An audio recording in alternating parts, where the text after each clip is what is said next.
Hi all, welcome to our channel TNPSC. അപ്പോൾ ഞാൻ 10th level ഒരു പ്രിലിംസിൻ്റെ ക്വസ്റ്റ്യൻ പേപ്പറാണ് നോക്കുന്നത്. ഓക്കെ, സ്റ്റാർട്ട് ചെയ്യാം. G20 രാജ്യങ്ങളുടെ ലക്ഷ്യങ്ങളിൽ പെടാത്തത് ഏതാണ്? G20 രാജ്യങ്ങളുടെ ലക്ഷ്യങ്ങളിൽ പെടാത്തതെന്ന് പറയുന്നത് ഓപ്ഷൻ ബി ആണ് ശരിയായിട്ടുള്ളത്. ആഗോള സാമ്പത്തിക വളർച്ച പുനഃസ്ഥാപിക്കുക, രാജ്യാന്തര സാമ്പത്തിക വ്യവസ്ഥയെ ശക്തിപ്പെടുത്തുക, രാജ്യാന്തര ധനകാര്യ സ്ഥാപനങ്ങളുടെ നവീകരണം. ഇത് മൂന്നും എന്താണ്? G20 രാജ്യങ്ങളുടെ ലക്ഷ്യങ്ങളാണ്. ആഗോള സാമ്പത്തിക വളർച്ച പുനഃസ്ഥാപിക്കുക, രാജ്യാന്തര സാമ്പത്തിക വ്യവസ്ഥയെ ശക്തിപ്പെടുത്തുക, രാജ്യാന്തര ധനകാര്യ സ്ഥാപനങ്ങളുടെ നവീകരണം. ഇന്ത്യൻ നാവികനായ അഭിലാഷ് ടോമി സമുദ്രമാർഗം ലോകം ചുറ്റി സഞ്ചരിച്ച് മുംബൈയിൽ തിരിച്ചെത്തിയത് എന്നാണെന്നാണ് ചോദിക്കുന്നത്. ഏതാണ് ഡേറ്റ് എന്നാണ് ചോദിക്കുന്നത്. ഏതാണ്? Option C 2013 March 31. ഇന്ത്യൻ നാവികനായ അഭിലാഷ് ടോമി സമുദ്രമാർഗം ലോകം ചുറ്റി സഞ്ചരിച്ച് മുംബൈയിൽ തിരിച്ചെത്തിയത് 2013 മാർച്ച് 31. സമപന്തി ഭോജനം സംഘടിപ്പിച്ച സാമൂഹ്യ പരിഷ്കർത്താവാണ് ആര്? വൈകുണ്ഠ സ്വാമികൾ. സമപന്തി ഭോജനം സംഘടിപ്പിച്ച സാമൂഹ്യ പരിഷ്കർത്താവാണ് വൈകുണ്ഠ സ്വാമികൾ. താഴെ പറയുന്നതിൽ ഉഷ്ണമരുഭൂമിയിലെ ഗോത്രവർഗ്ഗങ്ങൾ ഏതെല്ലാം? താഴെ പറയുന്നവയിൽ ഉഷ്ണമരുഭൂമിയിലെ ഗോത്രവർഗ്ഗങ്ങളാണ് ഏതെന്ന് പറയുന്നത് ഓപ്ഷൻ എ 2ഉം 4ഉം. ബുഷ്മനും ത്വാറക്കും എന്ന് പറയുന്നത്. ബുഷ്മനും ത്വാറക്കും എന്ന് പറയുന്നത് ഉഷ്ണമരുഭൂമിയിലെ ഗോത്രവർഗ്ഗ വിഭാഗങ്ങളാണ്. ബച്പൻ ബച്ചാവോ ആന്തോളൻ എന്ന സംഘടനയുമായി ബന്ധപ്പെട്ട വ്യക്തിയാണ് ആരെന്ന് പറയുന്നത്? കൈലാഷ് സത്യാർത്ഥി. ബച്പൻ ബച്ചാവോ ആന്തോളൻ എന്ന സംഘടനയുമായി ബന്ധപ്പെട്ട വ്യക്തിയാണ് കൈലാഷ് സത്യാർത്ഥി. മീൻ വിറ്റ് പകരം നേടിയ നെൽക്കൂമ്പാരം കൊണ്ട് വീടും ഉയർന്ന തോണികളും തിരിച്ചറിയാൻ പാടില്ലാതായി. ഈ വരികൾ ഉൾക്കൊള്ളുന്ന സംഘകാല കൃതി തിരിച്ചറിയാനാണ് പറഞ്ഞിരിക്കുന്നത്. ഏതാണ് കൃതി? Option B പുറനാനൂറാണ്. മീൻ വിറ്റ് പകരം നേടിയ നെൽക്കൂമ്പാരം കൊണ്ട് വീടും ഉയർന്ന തോണികളും തിരിച്ചറിയാൻ പാടില്ലാതായി. ഈ വരികൾ ഉൾക്കൊള്ളുന്ന സംഘകാല കൃതിയാണ് പുറനാനൂറ് എന്ന് പറയുന്നത്. ഉൽപാദനത്തിന് ഉപയോഗിക്കുന്നതും കാണാനും സ്പർശിക്കാനും കഴിയുന്നതുമായ മനുഷ്യനിർമ്മിത വസ്തുക്കളാണ് എന്തെന്ന് പറയുന്നത്? മൂലധനം എന്ന് പറയുന്നത്. സർട്ടിഫൈഡ് ആണ്. ഉൽപാദനത്തിന് ഉപയോഗിക്കുന്നതും കാണാനും സ്പർശിക്കാനും കഴിയുന്നതുമായ മനുഷ്യനിർമ്മിത വസ്തുക്കളാണ് മൂലധനം എന്ന് പറയുന്നത്. 2022 ഫിഫ വേൾഡ് കപ്പ് ഫുട്ബോളിൽ ഗോൾഡൻ ബൂട്ട് ലഭിച്ച കളിക്കാരനാണ് ആരെന്ന് പറയുന്നത്? കിലിയൻ എംബാപ്പെ എന്ന് പറയുന്നത്. 2022 ഫിഫ വേൾഡ് കപ്പ് ഫുട്ബോളിൽ ഗോൾഡൻ ബൂട്ട് ലഭിച്ച കളിക്കാരനാണ് കിലിയൻ എംബാപ്പെ. 2013 സൗരയൂഥത്തിലെത്തിയ വാൽ നക്ഷത്രം. 2013 സൗരയൂഥത്തിലെത്തിയ വാൽ നക്ഷത്രമാണ് ഐസൺ എന്ന് പറയുന്നത്. 2013 സൗരയൂഥത്തിലെത്തിയ വാൽ നക്ഷത്രമാണ് ഐസൺ. മധ്യകാല യൂറോപ്പിൽ സ്പെയിനിൽ നിലനിന്നിരുന്ന സർവകലാശാല ഏതാണ്? മധ്യകാല യൂറോപ്പിൽ സ്പെയിനിൽ നിലനിന്നിരുന്ന സർവകലാശാലയാണ് ഏതെന്ന് പറയുന്നത്? പാർമ എന്ന് പറയുന്നത്. ഓപ്ഷൻ ബി പാർമയാണ്. മധ്യകാല യൂറോപ്പിൽ സ്പെയിനിൽ നിലനിന്നിരുന്ന സർവകലാശാലയാണ് പാർമ. ചുവടെ ചേർത്തിട്ടുള്ളവയിൽ ഇന്ത്യയുടെ മാനക രേഖാംശം ഏതാണ്? ചുവടെ ചേർത്തിട്ടുള്ളവയിൽ ഇന്ത്യയുടെ മാനക രേഖാംശമാണ് 82 ഡിഗ്രി 30 മിനിറ്റ് ഈസ്റ്റ് എന്ന് പറയുന്നത്. 82 ഡിഗ്രി 30 മിനിറ്റ് ഈസ്റ്റ് എന്ന് പറയുന്നതാണ് ഇന്ത്യയുടെ മാനക രേഖാംശം. ഇന്ത്യയിൽ കൂടി കടന്നു പോകുന്ന പ്രധാനപ്പെട്ട അക്ഷാംശ രേഖയാണ് ഏതെന്ന് പറയുന്നത്? 23 ഡിഗ്രി 30 മിനിറ്റ് നോർത്ത് എന്ന് പറയുന്നത്. ഇന്ത്യയിൽ കൂടി കടന്നു പോകുന്ന പ്രധാനപ്പെട്ട അക്ഷാംശ രേഖയാണ് 23 ഡിഗ്രി 30 മിനിറ്റ് നോർത്ത്. ഇന്ത്യയുടെ അക്ഷാംശീയ രേഖാംശീയ വ്യാപ്തി ഏകദേശം എത്ര കോണീയ അളവാണെന്ന് ചോദിച്ചാൽ എത്രയാണ്? ഓപ്ഷൻ എ 30 ഡിഗ്രിയാണ്. ഇന്ത്യയുടെ അക്ഷാംശീയ രേഖാംശീയ വ്യാപ്തി ഏകദേശം എത്ര കോണീയ അളവാണെന്ന് ചോദിച്ചാൽ 30 ഡിഗ്രിയാണ്. ഹിമാനിയുടെ കനമേറിയ ഒരു നിക്ഷേപണ ഭൂരൂപമാണ് ഏതെന്ന് പറയുന്നത്? കരേവ എന്ന് പറയുന്നത്. ഹിമാനികളുടെ കനമേറിയ ഒരു നിക്ഷേപണ ഭൂരൂപമാണ് കരേവ എന്ന് പറയുന്നത്. കൃഷി അധിഷ്ഠിത വ്യവസായമാണ് ഏതെന്ന് പറയുന്നത്? പഞ്ചസാര വ്യവസായം എന്ന് പറയുന്നത്. കൃഷി അധിഷ്ഠിത വ്യവസായമാണ് പഞ്ചസാര വ്യവസായം. ഇന്ത്യയിലെ ആദ്യ തുറമുഖാധിഷ്ഠിത ഉരുക്കുശാല സ്ഥാപിച്ച പ്രദേശമാണ് ഏതെന്ന് പറയുന്നത്? വിശാഖപട്ടണം. ഇന്ത്യയിലെ ആദ്യത്തെ തുറമുഖാധിഷ്ഠിത ഉരുക്കുശാല സ്ഥാപിതമായ പ്രദേശമാണ് വിശാഖപട്ടണം. ഹിമാചൽ പ്രദേശ് ടിബറ്റ് പ്രദേശങ്ങളെ തമ്മിൽ ബന്ധിപ്പിക്കുന്ന ചുരമാണ് ഏതെന്ന് പറയുന്നത്? ഓപ്ഷൻ ഡി ഷിപ്കില ചുരം. ഹിമാചൽ പ്രദേശ് ടിബറ്റ് പ്രദേശങ്ങളെ തമ്മിൽ ബന്ധിപ്പിക്കുന്ന ചുരമാണ് ഷിപ്കില ചുരം. ഒരു പാരമ്പര്യ ഊർജ സ്രോതസ്സാണ് ഏതെന്ന് പറയുന്നത്? കൽക്കരി എന്ന് പറയുന്നത്. കൽക്കരി എന്നത് പാരമ്പര്യ ഊർജ സ്രോതസ്സാണ്. സൗരോർജം, ജൈവവാതകം, ഭൗമതാപോർജം എന്നൊക്കെ പറയുന്നത് പാരമ്പര്യേതര ഊർജ സ്രോതസ്സാണ്. ഇന്ത്യയിൽ ഗ്രാമീണ റോഡുമായി ബന്ധപ്പെട്ട പ്രസ്താവനയിൽ ശരിയായ വസ്തുത ഏതാണെന്നാണ് ചോദിക്കുന്നത്. ശരിയായതാണ് ചോദിച്ചിരിക്കുന്നത്. ഓപ്ഷൻ സി 1ഉം 2ഉമാണ് ശരിയെന്ന് പറയുന്നത്. ഗ്രാമങ്ങളിലെ ആഭ്യന്തര സഞ്ചാരം ഉറപ്പാക്കുന്നു. ഈ റോഡുകളുടെ നിർമ്മാണവും പരിപാലനവും തദ്ദേശ സ്വയംഭരണ സ്ഥാപനങ്ങളാണ് നിർവഹിക്കുന്നത്. ഇന്ത്യയിലെ ഗ്രാമീണ റോഡുമായി ബന്ധപ്പെട്ട ശരിയായ പ്രസ്താവനയാണ് ചോദിച്ചിരിക്കുന്നത്. ഗ്രാമങ്ങളിലെ ആഭ്യന്തര സഞ്ചാരം ഉറപ്പാക്കുന്നു. ഈ റോഡുകളുടെ നിർമ്മാണവും പരിപാലനവും തദ്ദേശ സ്വയംഭരണ സ്ഥാപനങ്ങളാണ് നിർവഹിക്കുന്നത്. ഏതു വർഷമാണ് ഇന്ത്യയിൽ ഉൾനാടൻ ജലഗതാഗത അതോറിറ്റി രൂപം കൊണ്ടത്? ഏത് വർഷമാണ് ഇന്ത്യയിൽ ഉൾനാടൻ ജലഗതാഗത അതോറിറ്റി രൂപം കൊണ്ടതെന്ന് ചോദിച്ചാൽ ഓപ്ഷൻ ബി ആണ്. 1986 1986 ഉൾനാടൻ ജലഗതാഗത അതോറിറ്റി ഇന്ത്യയിൽ രൂപം കൊണ്ടത്. 1986. സ്ത്രീകളുടെ ഉന്നമനത്തിനായി ആര്യ മഹിളാ സഭ സ്ഥാപിച്ച സാമൂഹിക പരിഷ്കർത്താവാണ് ആരെന്ന് പറയുന്നത്? പണ്ഡിത രമാബായി. ഓപ്ഷൻ എ രമാബായി ആണ് സ്ത്രീകളുടെ ഉന്നമനത്തിനായി ആര്യ മഹിളാ സഭ സ്ഥാപിച്ച സാമൂഹ്യ പരിഷ്കർത്താവ് രമാബായി. ഓക്കെ. തുണിമിൽ തൊഴിലാളികളുടെ വേതന വർധനവിന് വേണ്ടി ഗാന്ധിജി നടത്തിയ സത്യാഗ്രഹ സമരം ഏതാണെന്നാണ് ചോദിക്കുന്നത്. ഏതാണ്? ഓപ്ഷൻ ബി അഹമ്മദാബാദ് സത്യാഗ്രഹം. പേര് തന്നെ ഉണ്ടല്ലേ, അഹമ്മദാബാദ് തുണിമിൽ സമരം എന്നല്ല പറയാറ്. തുണിമിൽ തൊഴിലാളികളുടെ വേതന വർധനവിന് വേണ്ടി ഗാന്ധിജി നടത്തിയ സത്യാഗ്രഹ സമരമായിരുന്നു അഹമ്മദാബാദ് സത്യാഗ്രഹം 1918. ഗാന്ധിജി കൈസരി ഹിന്ദ് ബഹുമതി ബ്രിട്ടീഷ് ഗവൺമെന്റിനെതിരെ നൽകിയത് ഏത് സംഭവത്തെ പ്രതിഷേധിച്ചാണ്? ഏതാണ്? ജാലിയൻ വാലാബാഗ് കൂട്ടക്കൊല അല്ലെ. ഓപ്ഷൻ ബി ജാലിയൻ വാലാബാഗ് കൂട്ടക്കൊലയ്ക്കെതിരായിട്ടാണ് ഗാന്ധിജി കൈസരി ഹിന്ദ് ബഹുമതി ബ്രിട്ടീഷ് ഗവൺമെന്റിന് തിരികെ നൽകിയത്. നാഗന്മാരുടെ റാണി എന്ന് ജവഹർലാൽ നെഹ്റു വിശേഷിപ്പിച്ചത് ആരെയാണ്? നാഗന്മാരുടെ റാണി എന്ന് ജവഹർലാൽ നെഹ്റു വിശേഷിപ്പിച്ച റാണി ഗെയ്ഡിലുവിനാണ്. റാണി ഗെയ്ഡിലുവിനാണ് നാഗന്മാരുടെ റാണി എന്ന് ജവഹർലാൽ നെഹ്റു വിശേഷിപ്പിച്ചത്. ചൗരി ചൗര സംഭവം നടന്ന വർഷമാണ് 1922. 1922 ചൗരി ചൗര സംഭവം നടന്നത്. 1953 രൂപം കൊടുത്ത സംസ്ഥാന പുനഃസംഘടനാ കമ്മീഷന്റെ ചെയർമാനായിരുന്നു ആരെന്ന് പറയുന്നത്? ഫസൽ അലി. 1953 രൂപം കൊടുത്ത സംസ്ഥാന പുനഃസംഘടനാ കമ്മീഷന്റെ ചെയർമാനായിരുന്നു ഫസൽ അലി എന്ന് പറയുന്നത്. ഇന്ത്യൻ നാഷണൽ കോൺഗ്രസിന്റെ അന്തിമ ലക്ഷ്യം പൂർണ്ണ സ്വരാജ് ആണെന്ന് പ്രഖ്യാപിക്കുന്ന പ്രമേയം പാസാക്കിയ സമ്മേളനം നടന്നത് എവിടെ വെച്ചാണ്? ഏതാണ്? ഓപ്ഷൻ ഡി ലാഹോർ സമ്മേളനം അല്ലെ. ഇന്ത്യൻ നാഷണൽ കോൺഗ്രസിന്റെ അന്തിമ ലക്ഷ്യം പൂർണ്ണ സ്വരാജ് ആണെന്ന് പ്രഖ്യാപിക്കുന്ന പ്രമേയം പാസാക്കിയ സമ്മേളനമാണ് ലാഹോർ സമ്മേളനം. 1940 ആരംഭിച്ച വ്യക്തി സത്യാഗ്രഹത്തിന് വേണ്ടി ഗാന്ധിജി ആദ്യം തിരഞ്ഞെടുത്തത് ആരെയാണ്? ആചാര്യ വിനോബ ഭാവേനെയാണ്. 1940 ആരംഭിച്ച വ്യക്തി സത്യാഗ്രഹത്തിന് വേണ്ടി ഗാന്ധിജി ആദ്യം തിരഞ്ഞെടുത്തത് ആചാര്യ വിനോബ ഭാവേനെയാണ്. ക്വിറ്റ് ഇന്ത്യ സമര നായിക എന്നറിയപ്പെടുന്ന ധീര വനിതയാണ് ആരെന്നാണ്? അരുണ അസഫ് അലി. ക്വിറ്റ് ഇന്ത്യ സമര നായിക എന്നറിയപ്പെടുന്ന ധീര വനിതയാണ് അരുണ അസഫ് അലി.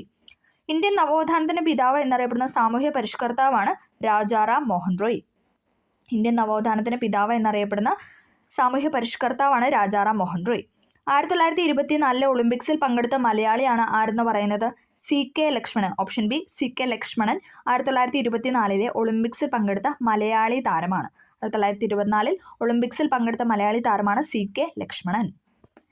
കേരളത്തിന്റെ വിസ്തൃതി എത്രയാണ്? കേരളത്തിന്റെ വിസ്തൃതി എന്ന് പറയുന്നത് 38,863 ചതുരശ്ര കിലോമീറ്റർ ആണ്. 38,863 ചതുരശ്ര കിലോമീറ്റർ ആണ് കേരളത്തിന്റെ വിസ്തൃതി എന്ന് പറയുന്നത്.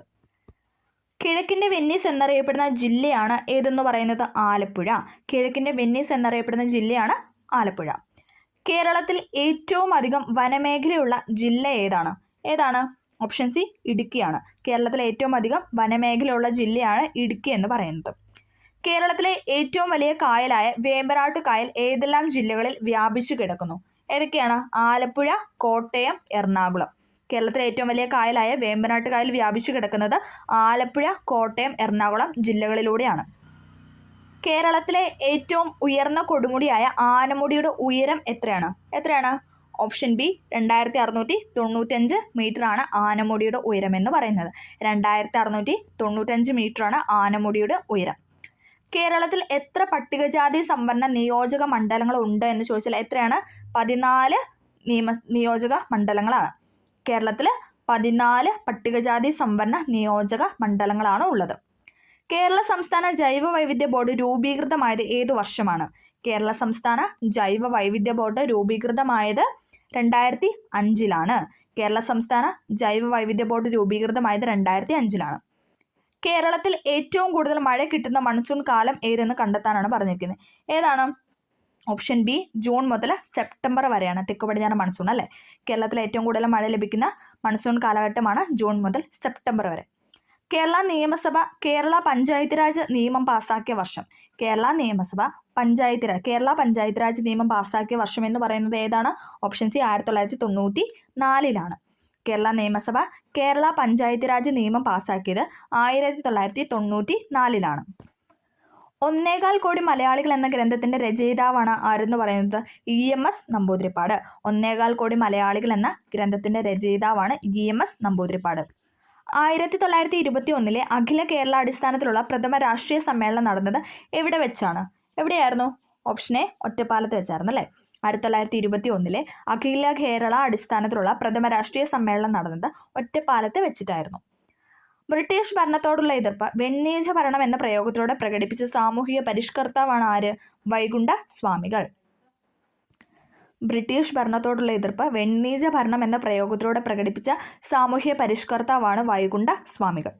ഋതുമതി എന്ന നാടകത്തിന്റെ രചയിതാവാണ് ആരെന്ന് പറയുന്നത്? പ്രേംജി. ഋതുമതി എന്ന നാടകത്തിന്റെ രചയിതാവാണ് പ്രേംജി എന്ന് പറയുന്നത്. തിരുവിതാംകൂറുകാർക്ക് എന്ന ആശയത്തോടുകൂടി ശ്രീമൂലം തിരുനാളിന് സമർപ്പിക്കപ്പെട്ട നിവേദനം ഏതായിരുന്നു എന്ന് വെച്ചാൽ ഏതായിരുന്നു? ഓപ്ഷൻ ഡി മലയാളി മെമ്മോറിയൽ ആയിരുന്നു. തിരുവിതാംകൂറുകാർക്ക് എന്ന ആശയത്തോടുകൂടി ശ്രീമൂലം തിരുനാളിന് സമർപ്പിക്കപ്പെട്ട നിവേദനമായിരുന്നു മലയാളി മെമ്മോറിയൽ. ഒന്നാം ലോകമഹായുദ്ധകാലത്ത് മാരാങ്കുളം എന്ന സ്ഥലത്തു നിന്നും കുളത്തൂർ കുന്നിലേക്ക് ഒരു യുദ്ധവിരുദ്ധ ജാഥ നടത്തിയ സാമൂഹിക പരിഷ്കർത്താവാണ് ആരെന്ന് പറയുന്നത്? ഓപ്ഷൻ ഡി കുമാര ഗുരുദേവൻ. ഒന്നാം ലോക മഹായുദ്ധകാലത്ത് മാരാങ്കുളം എന്ന സ്ഥലത്തു നിന്ന് കുളത്തൂർ കുന്നിലേക്ക് ഒരു യുദ്ധവിരുദ്ധ ജാഥ നടത്തിയ സാമൂഹിക പരിഷ്കർത്താവാണ് കുമാര ഗുരുദേവൻ. സിവിൽ നിയമലംഘന പ്രസ്ഥാനത്തിന്റെ ഭാഗമായി കേരളത്തിൽ കേളപ്പന്റെ നേതൃത്വത്തിൽ ഉപ്പു സത്യാഗ്രഹം നടന്നത് എവിടെ വെച്ചായിരുന്നു? എവിടെയായിരുന്നു? ഓപ്ഷൻ എ പയ്യന്നൂരിൽ വെച്ചിട്ടായിരുന്നു. സിവിൽ നിയമലംഘന പ്രസ്ഥാനത്തിന്റെ ഭാഗമായി കേരളത്തിൽ കേളപ്പന്റെ നേതൃത്വത്തിൽ ഉപ്പു സത്യാഗ്രഹം നടന്നത് പയ്യന്നൂരിൽ വെച്ചിട്ടായിരുന്നു. 1904 അധസ്ഥിതർക്ക് മാത്രമായി ഒരു വിദ്യാലയം സ്ഥാപിച്ച സാമൂഹിക പരിഷ്കർത്താവാണ് ആരെന്ന് പറയുന്നത്? അയ്യങ്കാളി. 1904 അധസ്ഥിതർക്ക് മാത്രമായിട്ട് ഒരു വിദ്യാലയം സ്ഥാപിച്ച സാമൂഹിക പരിഷ്കർത്താവാണ് അയ്യങ്കാളി. കയ്യൂർ സമരം നടന്ന വർഷമാണ് ഏതെന്ന് പറഞ്ഞാൽ 1941 മാർച്ച് 28. കയ്യൂർ സമരം നടന്നത് 1941 മാർച്ച് 28-നാണ്. 1941 മാർച്ച് 28-നാണ് കയ്യൂർ സമരം നടന്നത്. കണ്ണൂരിൽ നിന്ന് മദ്രാസിലേക്ക് പട്ടിണി ജാഥ നടത്തിയത് ആരാണ്? കണ്ണൂരിൽ നിന്ന് മദ്രാസിലേക്ക് പട്ടിണി ജാഥ നടത്തിയത് ആരായിരുന്നു? AKG ആയിരുന്നു അല്ലേ? AK ഗോപാലനായിരുന്നു കണ്ണൂരിൽ നിന്ന് മദ്രാസിലേക്ക് പട്ടിണി ജാഥ നടത്തിയത്. ഇന്ത്യൻ ഭരണഘടന ഉറപ്പ് നൽകുന്ന സ്വാതന്ത്ര്യത്തിനുള്ള അവകാശങ്ങളിൽ ഉൾപ്പെടാത്തത് ഏതാണ്? ഏതാണ് ഉൾപ്പെടാത്തത്? സ്വത്ത് സമ്പാദിക്കാനുള്ള അവകാശം. സ്വത്ത് സമ്പാദിക്കാനുള്ള അവകാശമല്ലേ സ്വാതന്ത്ര്യം എന്ന് പറയുന്നത്? ഇപ്പം നിലവിൽ നിയമാവകാശമല്ലേ ഭരണഘടനാപരമായ അവകാശമാണ്. അതേസമയം സമ്മേളന സ്വാതന്ത്ര്യം, സംഘടനാ സ്വാതന്ത്ര്യം, സഞ്ചാര സ്വാതന്ത്ര്യം എന്നൊക്കെ പറയുന്നത് എന്താണ്? അതൊക്കെ നമ്മുടെ മൗലിക അവകാശങ്ങളിൽ പെടുന്നതാണ്. ഓക്കെ, അടുത്തത് ഒരു അന്താരാഷ്ട്ര വേദിയിൽ ഇന്ത്യയുടെ ത്രിവർണ്ണ പതാക ആദ്യമായി ഉയർത്തിയത് ആരാണ്? ഓപ്ഷൻ ഡി മാഡം ഭിക്കാജി ഖാമയാണ്. ഒരു അന്താരാഷ്ട്ര വേദിയിൽ ഇന്ത്യയുടെ ത്രിവർണ്ണ പതാക ആദ്യമായിട്ട് ഉയർത്തിയത് മാഡം ഭിക്കാജി ഖാമ. ദേശീയ മനുഷ്യാവകാശ കമ്മീഷന്റെ ചെയർമാൻ ആരെന്ന് പറയുന്നത് ആരാണ്? ഓപ്ഷൻ എ സുപ്രീം കോടതിയിൽ നിന്നും വിരമിച്ച ചീഫ് ജസ്റ്റിസ്. ദേശീയ മനുഷ്യാവകാശ കമ്മീഷന്റെ ചെയർമാനാണ് സുപ്രീം കോടതിയിൽ നിന്നും വിരമിച്ച ചീഫ് ജസ്റ്റിസ് എന്ന് പറയുന്നത്. ഇന്ത്യൻ പൗരന്റെ മൗലിക കടമകളുമായി ബന്ധപ്പെട്ട് താഴെ പറയുന്നതിൽ ശരിയല്ലാത്തത് കണ്ടെത്തുക. ഇന്ത്യൻ പൗരന്റെ മൗലിക കടമകളുമായി ബന്ധപ്പെട്ട് താഴെ പറയുന്നതിൽ ശരിയല്ലാത്തത് ഏതാണ്? ശരിയല്ലാത്തത് കൊടുത്തിട്ടുള്ള ഓപ്ഷൻ സി ആണ്. ഓക്കെ, പൊതുമുതൽ സംരക്ഷിക്കുക, പരിസ്ഥിതി സംരക്ഷിക്കുക, സാംസ്കാരിക പൈതൃകങ്ങൾ സംരക്ഷിക്കുക. ഇതൊക്കെ എന്താണ്? ഇതൊക്കെ നമ്മുടെ മൗലിക കടമകളാണ്. ഇന്ത്യൻ പൗരന്റെ മൗലിക കടമകളാണ് പൊതുമുതൽ സംരക്ഷിക്കുക, പരിസ്ഥിതി സംരക്ഷിക്കുക, സാംസ്കാരിക പൈതൃകങ്ങൾ സംരക്ഷിക്കുക എന്ന് പറയുന്നത്. ഇന്ത്യയിലെ ആദ്യത്തെ മുഖ്യ വിവരാവകാശ കമ്മീഷണർ ആരെന്ന് പറയുന്നത്? വജാഹത്ത് ഹബീബുള്ള. ഇന്ത്യയിലെ ആദ്യത്തെ മുഖ്യ വിവരാവകാശ കമ്മീഷണറായിരുന്നു വജാഹത്ത് ഹബീബുള്ള. ഇന്ത്യയുടെ ദേശീയ ഗീതമായ വന്ദേമാതരം ഏത് കൃതിയിൽ നിന്നും എടുത്തതാണ്? വന്ദേമാതരം എടുത്തിരിക്കുന്നത് ആനന്ദമഠം എന്ന കൃതിയിൽ നിന്നാണ്.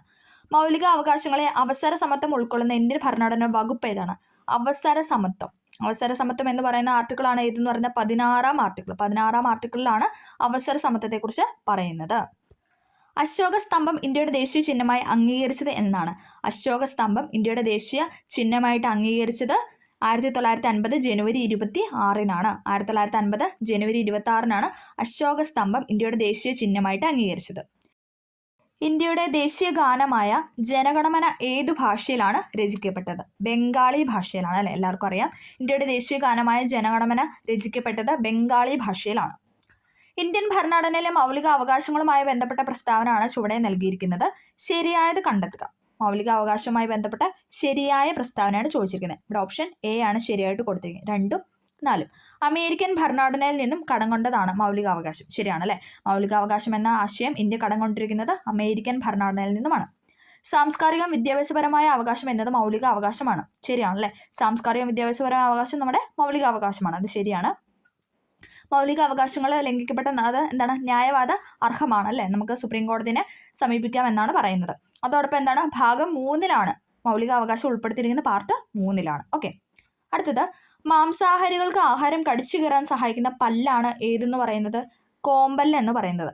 മാംസാഹാരികൾക്ക് ആഹാരം കടിച്ചു കീറാനായിട്ട് സഹായിക്കുന്ന പല്ലാണ് കോമ്പല്ല്. കടിച്ചു കീറാൻ സഹായിക്കുന്നത് കോമ്പല്ലാണ്. ശരീരത്തിലെ പ്രധാന വിസർജന അവയവമാണ് ഏതെന്ന് പറയുന്നത്? വൃക്ക എന്ന് പറയുന്നത്. ശരീരത്തിലെ പ്രധാന വിസർജന അവയവമാണ് വൃക്ക. അസ്കോർബിക് അമ്ലം അഥവാ അസ്കോർബിക് ആസിഡ് എന്നറിയപ്പെടുന്ന ജീവകമാണ് ഏതെന്ന് പറയുന്നത്? ജീവകം സി. വൈറ്റമിൻ സിനെയാണ് നമ്മൾ അസ്കോർബിക് ആസിഡ് അല്ലെങ്കിൽ അസ്കോർബിക് അമ്ലം എന്ന് പറയുന്നത്. കേരളത്തിലെ നഗരങ്ങളിലെ ചേരിയിൽ താമസിക്കുന്നവരുടെ സംരക്ഷണത്തിനായി ആരോഗ്യവകുപ്പ് ആവിഷ്കരിച്ച പദ്ധതിയാണ് ഏതെന്ന് പറയുന്നത്? ഉഷസ്. കേരളത്തിലെ നഗരങ്ങളിലെ ചേരിയിൽ താമസിക്കുന്നവരുടെ സംരക്ഷണത്തിനായി ആരോഗ്യവകുപ്പ് ആവിഷ്കരിച്ച പദ്ധതിയാണ് ഉഷസ്. തൊണ്ടമുള്ളിന് കാരണമായ രോഗാണു അല്ലെങ്കിൽ ഡിഫ്തീരിയയ്ക്ക് കാരണമായ രോഗാണു എന്ന് പറയുന്നത് ബാക്ടീരിയ രോഗമാണ്. ബാക്ടീരിയയാണ് ഉത്തരമെന്ന് പറയുന്നത്. തൊണ്ടമുള്ളിന് കാരണമായ രോഗാണു ബാക്ടീരിയയാണ്.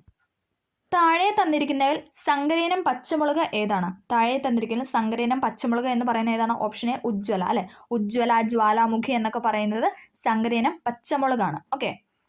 ചണച്ചെടിയുടെ ഏത് ഭാഗത്തു നിന്നാണ് ചണനാരുകൾ ലഭിക്കുന്നത്? ചണച്ചെടിയുടെ ഏത് ഭാഗത്തു നിന്നാണ് ചണനാരുകൾ ലഭിക്കുന്നതെന്ന് വെച്ചാൽ എവിടെയാണ്? ഓപ്ഷൻ ബി തണ്ടിൽ നിന്നുമാണ്. തണ്ടിൽ നിന്നുമാണ് ചണച്ചെടിയുടെ ചണനാരുകൾ ലഭിക്കുന്നതെന്ന് പറയുന്നത്. കേരളത്തിലെ ആദ്യത്തെ റിസർവ് വനമാണ് ഏതെന്ന് പറയുന്നത്? കേരളത്തിലെ ആദ്യത്തെ റിസർവ് വനമാണ് ഓപ്ഷൻ എ കോന്നി എന്ന് പറയുന്നത്. കേരളത്തിലെ ആദ്യത്തെ റിസർവ് വനമാണ് കോന്നി. അടുത്തത് ഇന്ത്യൻ പരിസ്ഥിതി ശാസ്ത്രത്തിന്റെ മാതാവ് എന്നറിയപ്പെടുന്നത്? ഇന്ത്യൻ പരിസ്ഥിതി ശാസ്ത്രത്തിന്റെ മാതാവ് എന്നറിയപ്പെടുന്നത് മേധ പട്കർ ആണ്. മാതാവ് മേധ പട്കർ. ഓക്കെ. ഇന്ത്യൻ പരിസ്ഥിതി ശാസ്ത്രത്തിന്റെ മാതാവ് എന്നറിയപ്പെടുന്നത് മേധ പട്കർ. ഹരിതഗൃഹ വാതകങ്ങളിൽ ഏറ്റവും പ്രധാനപ്പെട്ട വാതകമാണ് ഏതെന്ന് പറയുന്നത്? കാർബൺ ഡൈ ഓക്സൈഡ്, CO2 അല്ലെ? ഹരിതഗൃഹ വാതകങ്ങളിൽ ഏറ്റവും പ്രധാനപ്പെട്ട വാതകമാണ് കാർബൺ ഡൈ ഓക്സൈഡ് അഥവാ CO2. ഐസ് നിർമ്മിക്കുമ്പോൾ വേഗത്തിൽ ഘനീഭവിക്കുന്നതിനും താഴ്ന്ന താപനില ലഭിക്കുന്നതിനും വേണ്ടി ചേർക്കുന്നത് എന്താണ്? ഐസ് നിർമ്മിക്കുമ്പോൾ വേഗത്തിൽ ഘനീഭവിക്കുന്നതിനും താഴ്ന്ന താപനില ലഭിക്കുന്നതിനും വേണ്ടി ചേർക്കുന്നത് ഏതാണ്? ഓപ്ഷൻ ബി അമോണിയം ക്ലോറൈഡ് ആണ്. അമോണിയം ക്ലോറൈഡ് ആണ് ഐസ് നിർമ്മിക്കുമ്പോൾ വേഗത്തിൽ ഘനീഭവിക്കുന്നതിനും താഴ്ന്ന താപനില ലഭിക്കുന്നതിനും വേണ്ടി ചേർക്കുന്നത്. മനുഷ്യ ശരീരത്തിൽ ആഹാരം ഏത് വാതകവുമായി പ്രവർത്തിച്ചാണ് ഊർജം ഉണ്ടാകുന്നത്? ഏതാണ്? ഓക്സിജനുമായി പ്രവർത്തിച്ചിട്ടാണ്. ഓക്കെ. മനുഷ്യ ശരീരത്തിൽ ആഹാരം ഓക്സിജനുമായി പ്രവർത്തിച്ചിട്ടാണ് ഊർജം ഉണ്ടാകുന്നത്. ഒരു പദാർത്ഥത്തിന്റെ എല്ലാ ഗുണങ്ങളും നിലനിർത്തുന്ന അതിന്റെ ഏറ്റവും ചെറിയ കണികേനെ പറയുന്ന പേരാണ് ഏതെന്ന് പറയുന്നത്? തന്മാത്ര അഥവാ മോളിക്യൂൾ എന്ന് പറയുന്നത്. ഒരു പദാർത്ഥത്തിന്റെ എല്ലാ ഗുണങ്ങളും നിലനിർത്തുന്ന അതിന്റെ ഏറ്റവും ചെറിയ കണികേനാണ് മോളിക്യൂൾ അഥവാ തന്മാത്ര എന്ന് പറയുന്നത്. തെളിഞ്ഞ ചുണ്ടാമ്പ് വെള്ളത്തിലേക്ക് കാർബൺ ഡൈ ഓക്സൈഡ് വാതകം കടത്തിവിടുമ്പോൾ ഉണ്ടാകുന്നതാണ് ഏത്? Calcium carbonate. തെളിഞ്ഞ ചുണ്ണാമ്പ് വെള്ളത്തിലേക്ക് കാർബൺ ഡൈ ഓക്സൈഡ് വാതകം കടത്തിവിടുമ്പോൾ ഉണ്ടാകുന്നതാണ് കാൽസ്യം കാർബണേറ്റ്. ചുവടെ കൊടുത്തിരിക്കുന്ന മൂലകങ്ങളിൽ ധാന്യത്തിലും മാംസ്യത്തിലും പൊതുവായി അടങ്ങിയിട്ടുള്ളത് ഏതെല്ലാം എന്നാണ് ചോദിക്കുന്നത്. ഏതാണ്? ഓപ്ഷൻ സി 1ഉം 2ഉമാണ്. ഹൈഡ്രജനും കാർബണും രണ്ടും ഉണ്ട്. ഹൈഡ്രജനും കാർബണും എന്താണ്? ധാന്യത്തിലും മാംസ്യത്തിലും പൊതുവായിട്ട് അടങ്ങിയിട്ടുള്ള മൂലകങ്ങളാണ്. പ്രാഥമിക വർണ്ണങ്ങളായ പച്ചയും ചുവപ്പും ചേർന്നാൽ കിട്ടുന്ന നിറം? പച്ചയും ചുവപ്പും, ഗ്രീനും റെഡും കൂടെ ചേർന്നാൽ ഏത് നിറമാണ് കിട്ടുന്നത്? മഞ്ഞയാണ് ലഭിക്കുന്നത്. മഞ്ഞ. താഴെ നൽകിയിരിക്കുന്നതിൽ സമ്പർക്ക ബലം ഏതാണ്? സമ്പർക്ക ബലം എന്ന് പറയുന്നത് ഏതാണ്? കർഷണ ബലമാണ്. സമ്പർക്ക ബലം എന്ന് പറയുന്നത് കർഷണ ബലമാണ്. സൂര്യനോട് ഏറ്റവും അടുത്ത് സ്ഥിതി ചെയ്യുന്ന ഗ്രഹമാണ് ഏതെന്ന് പറയുന്നത്? ഓപ്ഷൻ എ ബുധൻ. സൂര്യനോട് ഏറ്റവും അടുത്ത് സ്ഥിതി ചെയ്യുന്ന ഗ്രഹമാണ് ബുധൻ. മാധ്യമത്തിന്റെ സഹായം ഇല്ലാതെ തന്നെ താപം പ്രേഷണം ചെയ്യപ്പെടുന്ന രീതിയാണ് ഏതെന്ന് പറയുന്നത്? വികിരണം അഥവാ റേഡിയേഷൻ എന്ന് പറയുന്നത്. സൂര്യന്റെ താപം ഭൂമിയിൽ എത്തുന്നത് റേഡിയേഷൻ മുഖേനയാണ് അല്ലെങ്കിൽ വികിരണം മുഖേനയാണ്. ഓക്കെ, അതൊരു എക്സാമ്പിൾ ആണ്. മാധ്യമത്തിന്റെ സഹായം ഇല്ലാതെ തന്നെ താപപ്രേഷണം ചെയ്യപ്പെടുന്ന രീതിയാണ് വികിരണം. ഡാഷ് വസ്തുവിന്റെ ഭാരം 0 ആയിരിക്കുമെന്നാണ് പറയുന്നത്. എവിടെയാണെന്നാണ് ചോദിക്കുന്നത്. സമുദ്രനിരപ്പിലെ, ധ്രുവങ്ങളിലെ, ഭൂമധ്യരേഖയിലെ, ഭൂമിയുടെ കേന്ദ്രഭാഗത്ത് എവിടെയാണ് വസ്തുവിന്റെ ഭാരം 0 ആയിരിക്കുന്നത്? ഓപ്ഷൻ ഡി ഭൂമിയുടെ കേന്ദ്രഭാഗത്ത് അല്ലേ? ഭൂമിയുടെ കേന്ദ്രഭാഗത്ത് വസ്തുവിൻ്റെ ഭാരം എന്ന് പറയുന്നത് എപ്പോഴും 0 ആയിരിക്കും. ഓക്കെ, അങ്ങനെ നമ്മളൊരു 80 ക്വസ്റ്റ്യൻസ് ആണ് ഡിസ്കസ് ചെയ്തത്. വീഡിയോ എല്ലാവർക്കും ഹെൽപ്ഫുൾ ആയെന്ന് തന്നെ വിചാരിക്കുന്നു. ഹെൽപ്ഫുൾ ആയെങ്കിൽ തീർച്ചയായും ലൈക്ക് ചെയ്ത് സപ്പോർട്ട് ചെയ്യുക. Okay, thank